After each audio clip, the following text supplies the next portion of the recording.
এবার আসছি আপনার ইউনিভার্সিটি অফ এশিয়া প্যাসিফিকের উপাচার্য অধ্যাপক ডক্টর কামরুল হাসান। আমাদের দেশি শিক্ষার্থীরা তো আছেই। আমরা এক সময়, আমি নিজে ঢাকা বিশ্ববিদ্যালয়ে পড়তাম, ইন্টারন্যাশনাল হোস্টেল খুব বিখ্যাত ছিল।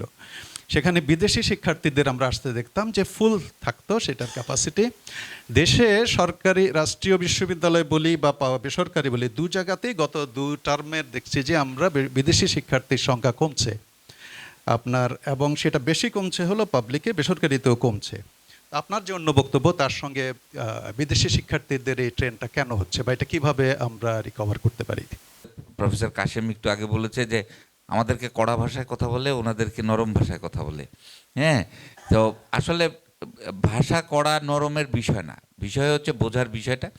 তো আমি সেই জন্য ধন্যবাদ জানাচ্ছি যে সরকারি বিশ্ববিদ্যালয় থেকেও প্রতিনিধি এসছেন।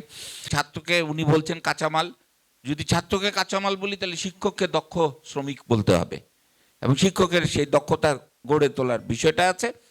এবং এই দক্ষতার জন্য আমি এখন বলবো আমরা যাতে পিছিয়ে না পড়ি, কৃত্রিম বুদ্ধিমত্তা জিনিসটাকে আমরা ব্যবহার করি। আমরা এখন কৃত্রিম বুদ্ধিমত্তার কথাটা বলার সাথে সাথে জাত গেল বলে চিৎকার করছি। আসলে জাত যাবে না। যারা একটু আধটু কৃত্রিম বুদ্ধিমত্তার পিছের যেসব মেশিন লার্নিং, তারপরে উনি এক্সপার্ট, হ্যাঁ, তারপরে এই যে LLM বলছেন, এগুলো আমাদের শেখার বিষয় না। আমরা কৃত্রিম বুদ্ধিমত্তাটাকে, সৃজনশীলতাটা যেটা মানুষের ভিতরে আছে, সহজাত বুদ্ধিমত্তা, সেইটাকে কিভাবে উন্নত করা যায়, সেই ক্ষেত্রে আমরা কৃত্রিম বুদ্ধিমত্তা। এবং আমি শুধু বলবো না কৃত্রিম বুদ্ধিমত্তা শুধু ইউনিভার্সিটি না, আসলে ওই যে বলেছেন যে কোয়ালিটি স্টুডেন্ট পেতে হলে প্রাইমারি লেভেল থেকে সেকেন্ডারি লেভেলে যে বিষয়টা, সেই বিষয়টাও আমরা চিন্তা করি, এবং ওখানেও ছোট করে হলেও কৃত্রিম বুদ্ধিমত্তার সুযোগ তৈরি করে দেওয়া উচিত। বিদেশি শিক্ষার্থীরা কমছে। কারা ছিল আমাদের দেশে বিদেশি শিক্ষার্থী, সেটা আগে আমরা একটু দেখি। আমরা যদি রুট ম্যাপটা বা এটাকে রুট কজটা যদি আমরা দেখি, সেটার আমাদের দেশে বিদেশি শিক্ষা কিন্তু ইউরোপ থেকে শিক্ষার্থী আসতো না, বা আমেরিকার থেকে আমাদের দেশে শিক্ষার্থী আসতো না। আমাদের দেশে শিক্ষার্থী আসতো আমাদের এই রিজনের লোকজন, মালয়েশিয়া। আপনি খেয়াল করে দেখবেন আমরা যখন পড়েছি তখন আমাদের সাথে অনেক মালয়েশিয়ান মেডিকেল স্টুডেন্ট পড়েছে।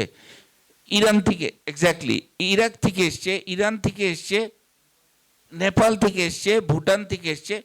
আসলে তারা মালয়েশিয়া তো একটা বিরাট ব্রেক থ্রু করে ফেলেছে শিক্ষাক্ষেত্রে।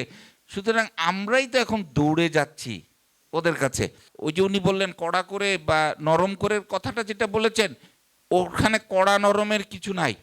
সব ইউনিভার্সিটিকে একই রকম কোয়ালিটির আন্ডারে যেতে হবে, এবং যাওয়ার কারণে ওই দেশে এখন বিশাল একটা শিক্ষার্থী ওই দেশে যাচ্ছে। কারণ ওখানে শিক্ষা ব্যবস্থাটা এরকম যে ওখানে ওই কলেজ ভালো, এই কলেজ অপেক্ষাকৃত একটু খারাপ। এই বিষয়টার এই তারতম্যটা এত প্রকট না আমাদের দেশে, যেটা ইভেন এখন ভুটান পর্যন্ত আমাদের এখানে আশা কমিয়ে দিয়েছে। সো আমি যেটা বলবো সেটা হচ্ছে যে আমাদের বিদেশি শিক্ষার্থীদের জন্য আমাদের যেই কোয়ালিটি, ওয়ার্ল্ড ওয়াইড যে কোয়ালিটি এডুকেশন, সেই কোয়ালিটির দিকে আমাদের নজর দিলে আমার মনে হয় যে বিদেশি শিক্ষার্থীটা, বিশ্ববিদ্যালয় তো ইউনিভার্সাল, যেটা উনি বলছেন যে ইউনিভার্সাল। জি স্যার, আমরা আপনার কাছে আবার আসতে পারবো। জি, ধন্যবাদ।